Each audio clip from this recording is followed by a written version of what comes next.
شروع اللہ کے نام سے جو سب پر مہربان ہے، بہت مہربان ہے۔ کاف ہا یا عین صاد، یہ تذکرہ ہے اس رحمت کا جو تمہارے پروردگار نے اپنے بندے زکریا پر کی تھی۔ یہ اس وقت کی بات ہے جب انہوں نے اپنے پروردگار کو آہستہ آہستہ آواز سے پکارا تھا۔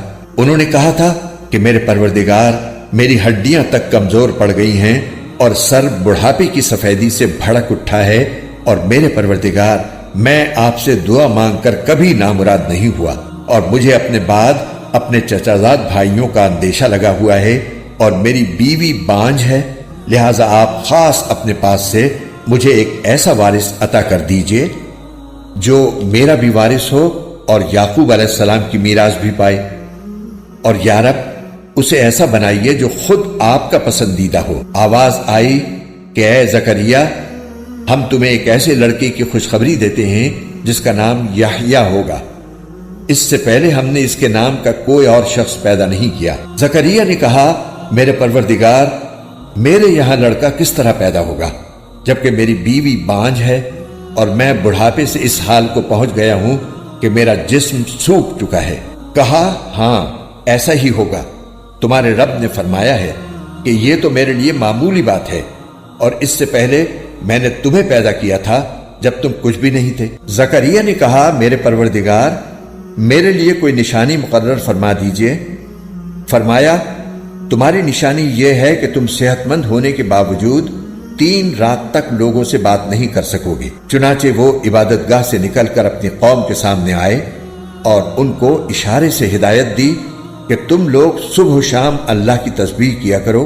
پھر جب یحییٰ پیدا ہو کر بڑے ہو گئے تو ہم نے ان سے فرمایا، اے یحییٰ، کتاب کو مضبوطی سے تھام لو، اور ہم نے بچپن ہی میں ان کو دانائی بھی عطا کر دی تھی، اور خاص اپنے پاس سے نرم دلی اور پاکیزگی بھی، اور وہ بڑے پرہیزگار تھے اور اپنے والدین کے خدمت گزار، نہ وہ سرکش تھے نہ نافرمان، اور اللہ تعالیٰ کی طرف سے سلام ہے ان پر اس دن بھی جس روز وہ پیدا ہوئے، اس دن بھی جس روز انہیں موت آئے گی، اور اس دن بھی جس روز انہیں زندہ کر کے دوبارہ اٹھایا جائے گا۔ اور اس کتاب میں مریم کا بھی تذکرہ کرو، اس وقت کا تذکرہ جب وہ اپنے گھر والوں سے علیحدہ ہو کر اس جگہ چلی گئیں جو مشرق کی طرف واقع تھا۔ پھر انہوں نے ان لوگوں کے اور اپنے درمیان ایک پردہ ڈال لیا۔ اس موقع پر ہم نے ان کے پاس اپنی روح یعنی ایک فرشتے کو بھیجا جو ان کے سامنے ایک مکمل انسان کی شکل میں ظاہر ہوا۔ مریم نے کہا، میں تم سے خدا رحمان کی پناہ مانگتی ہوں، اگر تم میں اللہ کا خوف ہے تو یہاں سے ہٹ جاؤ۔ فرشتے نے کہا، میں تو تمہارے رب کا بھیجا ہوا فرشتہ ہوں، اور اس لیے آیا ہوں تاکہ تمہیں ایک پاکیزہ لڑکا دوں۔ مریم نے کہا، میرے لڑکا کیسے ہو جائے گا جبکہ مجھے کسی بشر نے چھوا تک نہیں ہے، اور نہ میں کوئی بدکار عورت ہوں۔ فرشتے نے کہا، ایسے ہی ہو جائے گا، تمہارے رب نے فرمایا ہے کہ یہ میرے لیے ایک معمولی بات ہے، اور ہم یہ کام اس لیے کریں گے تاکہ اس لڑکے کو لوگوں کے لیے اپنی قدرت کی ایک نشانی بنائیں اور اپنی طرف سے رحمت کا مظاہرہ کریں، اور یہ بات پوری طرح طے ہو چکی ہے۔ پھر ہوا یہ کہ مریم کو اس بچے کا حمل ٹھہر گیا، اور جب ولادت کا وقت قریب آیا تو وہ اس کو لے کر لوگوں سے الگ ایک دور مقام پر چلی گئی۔ پھر زچگی کے درد نے انہیں ایک کھجور کے درخت کے پاس پہنچا دیا۔ وہ کہنے لگیں، کاش کہ میں اس سے پہلے ہی مر گئی ہوتی اور مر کر بھولی بسری ہو جاتی۔ پھر فرشتے نے ان کے نیچے ایک جگہ سے انہیں آواز دی کہ غم نہ کرو، تمہارے رب نے تمہارے نیچے ایک چشمہ پیدا کر دیا ہے، اور کھجور کے تنے کو اپنی طرف ہلاؤ، اس میں سے پکی ہوئی تازہ کھجوریں تم پر جھڑیں گی۔ اب کھاؤ اور پیو اور آنکھیں ٹھنڈی رکھو، اور اگر لوگوں میں سے کسی کو آتا دیکھو تو اشارے سے کہہ دینا کہ آج میں نے خدائے رحمان کے لیے ایک روزے کی منت مانی ہے، اس لیے میں کسی بھی انسان سے بات نہیں کروں گی۔ پھر وہ اس بچے کو اٹھائے ہوئے اپنی قوم کے پاس آئیں۔ وہ کہنے لگے کہ مریم، تم نے تو بڑا غضب ڈھا دیا۔ اے ہارون کی بہن، نہ تو تمہارا باپ کوئی برا آدمی تھا، نہ تمہاری ماں کوئی بدکار عورت تھی۔ اس پر مریم نے اس بچے کی طرف اشارہ کیا۔ لوگوں نے کہا، بھلا ہم اس سے کیسے بات کریں جو ابھی پالنے میں پڑا ہوا بچہ ہے؟ اس پر بچہ بول اٹھا کہ میں اللہ کا بندہ ہوں، اس نے مجھے کتاب دی ہے اور نبی بنایا ہے، اور جہاں بھی میں رہوں مجھے بابرکت بنایا ہے، اور جب تک زندہ رہوں مجھے نماز اور زکوٰۃ کا حکم دیا ہے، اور مجھے اپنی والدہ کا فرمانبردار بنایا ہے، اور مجھے سرکش اور سنگ دل نہیں بنایا، اور اللہ تعالیٰ کی طرف سے سلامتی ہے مجھ پر اس دن بھی جب میں پیدا ہوا، اور اس دن بھی جس دن میں مروں گا، اور اس دن بھی جب مجھے دوبارہ زندہ کر کے اٹھایا جائے گا۔ یہ ہیں عیسیٰ ابن مریم۔ ان کی حقیقت کے بارے میں سچی بات یہ ہے جس میں لوگ جھگڑ رہے ہیں۔ اللہ کی یہ شان نہیں ہے کہ وہ کوئی بیٹا بنائے، اس کی ذات پاک ہے۔ جب وہ کسی بات کا فیصلہ کر لیتا ہے تو بس اس سے یہ کہتا ہے کہ ہو جا، چنانچہ وہ ہو جاتی ہے۔ اور اے پیغمبر، لوگوں سے کہہ دو کہ یقیناً اللہ میرا بھی پروردگار ہے اور تمہارا بھی پروردگار، اس لیے اس کی عبادت کرو، یہی سیدھا راستہ ہے۔ پھر بھی ان میں سے مختلف گروہوں نے اختلاف ڈال دیا ہے، چنانچہ جس دن یہ ایک زبردست دن کا مشاہدہ کریں گے اس دن ان کی بڑی تباہی ہوگی جنہوں نے کفر کا ارتکاب کیا ہے۔ جس روز یہ ہمارے پاس آئیں گے اس دن یہ کتنے سننے والے اور دیکھنے والے بن جائیں گے، لیکن یہ ظالم آج کھلی گمراہی میں پڑے ہوئے ہیں۔ اور اے پیغمبر، ان کو اس پچھتاوے کے دن سے ڈرائیے جب ہر بات کا آخری فیصلہ ہو جائے گا، جبکہ یہ لوگ اس وقت غفلت میں ہیں اور ایمان نہیں لا رہے۔ یقین جانو کہ زمین اور اس پر سارے رہنے والوں کے وارث ہم ہی ہوں گے، اور ہماری طرف ہی ان سب کو لوٹایا جائے گا۔ اور اس کتاب میں ابراہیم کا بھی تذکرہ کرو، بے شک وہ سچائی کے خوگر نبی تھے۔ یاد کرو جب انہوں نے اپنے باپ سے کہا تھا کہ ابا جان، آپ ایسی چیزوں کی کیوں عبادت کرتے ہیں جو نہ سنتی ہیں نہ دیکھتی ہیں اور نہ آپ کا کوئی کام کر سکتی ہیں؟ ابا جان، میرے پاس ایک ایسا علم آیا ہے جو آپ کے پاس نہیں آیا، اس لیے میری بات مان لیجئے، میں آپ کو سیدھا راستہ بتلا دوں گا۔ ابا جان، شیطان کی عبادت نہ کیجئے، یقین جانیے کہ شیطان خدائے رحمان کا نافرمان ہے۔ ابا جان، مجھے اندیشہ ہے کہ خدائے رحمان کی طرف سے آپ کو کوئی عذاب نہ آ پکڑے جس کے نتیجے میں آپ شیطان کے ساتھی بن کر رہ جائیں۔ ان کے باپ نے کہا، ابراہیم، کیا تم میرے خداؤں سے بیزار ہو؟ یاد رکھو، اگر تم باز نہ آئے تو میں تم پر پتھر برساؤں گا، اور اب تم ہمیشہ کے لیے مجھ سے دور ہو جاؤ۔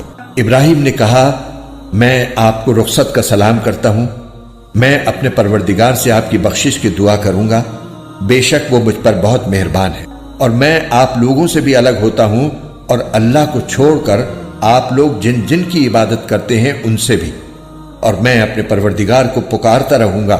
مجھے پوری امید ہے کہ اپنے رب کو پکار کر میں نامراد نہیں رہوں گا۔ چنانچہ جب وہ ان سے اور ان بتوں سے الگ ہو گئے جنہیں وہ اللہ کے بجائے پکارا کرتے تھے، تو ہم نے انہیں اسحاق اور یعقوب جیسی اولاد بخشی، اور ان میں سے ہر ایک کو نبی بنایا، اور ان کو اپنی رحمت سے نوازا، اور انہیں اونچے درجے کی نیک نامی عطا کی۔ اور اس کتاب میں موسیٰ کا بھی تذکرہ کرو، بے شک وہ اللہ کے چنے ہوئے بندے تھے اور رسول اور نبی تھے۔ ہم نے انہیں کوہ طور کی دائیں جانب سے پکارا اور انہیں اپنا رازدار بنا کر اپنا قرب عطا کیا، اور ہم نے ان کے بھائی ہارون کو نبی بنا کر اپنی رحمت سے انہیں ایک مددگار عطا کیا۔ اور اس کتاب میں اسماعیل کا بھی تذکرہ کرو، بے شک وہ وعدے کے سچے تھے اور رسول اور نبی تھے، اور وہ اپنے گھر والوں کو بھی نماز اور زکوٰۃ کا حکم دیا کرتے تھے اور اپنے پروردگار کے نزدیک پسندیدہ تھے۔ اور اس کتاب میں ادریس کا بھی تذکرہ کرو، بے شک وہ سچائی کے خوگر نبی تھے، اور ہم نے انہیں رفعت دے کر ایک بلند مقام تک پہنچا دیا تھا۔ آدم کی اولاد میں سے یہ وہ نبی ہیں جن پر اللہ نے انعام فرمایا، اور ان میں سے کچھ ان لوگوں کی اولاد میں سے ہیں جن کو ہم نے نوح کے ساتھ کشتی میں سوار کیا تھا، اور کچھ ابراہیم اور اسرائیل یعنی یعقوب کی اولاد میں سے ہیں، اور یہ سب ان لوگوں میں سے ہیں جن کو ہم نے ہدایت دی اور اپنے دین کے لیے منتخب کیا۔ جب ان کے سامنے خدائے رحمان کی آیتوں کی تلاوت کی جاتی تو یہ روتے ہوئے سجدے میں گر جاتے تھے۔ پھر ان کے بعد ایسے لوگ ان کی جگہ آئے جنہوں نے نمازوں کو برباد کیا اور اپنی نفسانی خواہشات کے پیچھے چلے، چنانچہ ان کی گمراہی بہت جلد ان کے سامنے آ جائے گی۔ البتہ جن لوگوں نے توبہ کر لی اور ایمان لے آئے اور نیک عمل کیے تو ایسے لوگ جنت میں داخل ہوں گے اور ان پر ذرا بھی ظلم نہیں ہوگا۔ ان کا داخلہ ایسے ہمیشہ باقی رہنے والے باغات میں ہوگا جن کا خدائے رحمان نے اپنے بندوں سے ان کے دیکھے بغیر ان سے وعدہ کر رکھا ہے۔